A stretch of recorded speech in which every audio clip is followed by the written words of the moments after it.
নাইম হাসানের ঘটনা শুধু বাংলাদেশেই নয়, গোটা ক্রীড়া দুনিয়ায় ফেলে দিয়েছিল শোরগোল। টেস্ট দলের এই নিয়মিত বোলার পুলিশি নির্যাতনের শিকার হন নিজ শহর চট্টগ্রামে। সেই ঘটনার জল গড়িয়েছে অনেক দূর। এবার নীরবতা ভাঙলেন নাইম। তার কঠিন সময়ে সবাই যেভাবে পাশে দাঁড়িয়েছেন এবং তাকে আগলে রেখেছেন, তাতে অভিভূত এই স্পিনার।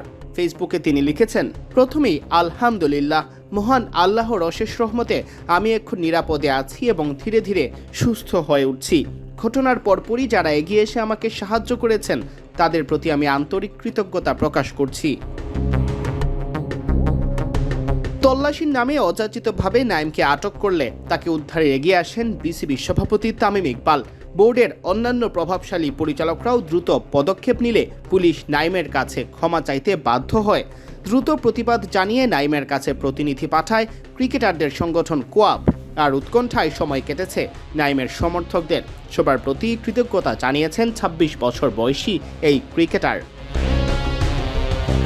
তিনি লিখেছেন, সংকটময় সেই মুহূর্তে যারা দ্রুত সহায়তার হাত বাড়িয়ে দিয়েছেন এবং আমার পাশে দাঁড়িয়েছেন, তাদের সবাইকে হৃদয়ের গভীর থেকে ধন্যবাদ।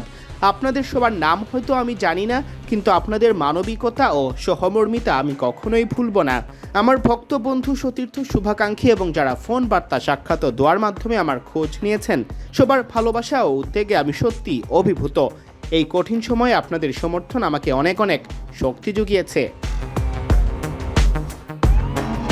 নাইমের সাথে যারা যোগাযোগ করতে চেয়েছেন তাদের উদ্দেশ্যে তারকা লিখেন, সব ফোন কলের উত্তর দিতে না পারা বা প্রতিটি বার্তার জবাব দিতে না পারার জন্য আন্তরিকভাবে দুঃখিত।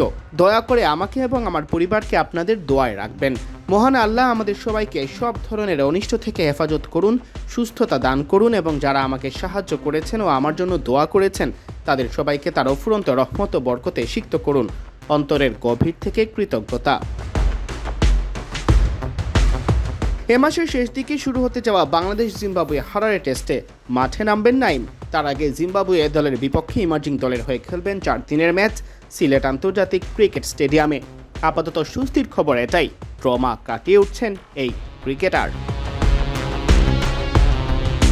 সিয়াম চৌধুরী, বিডি ক্রিক টাইম।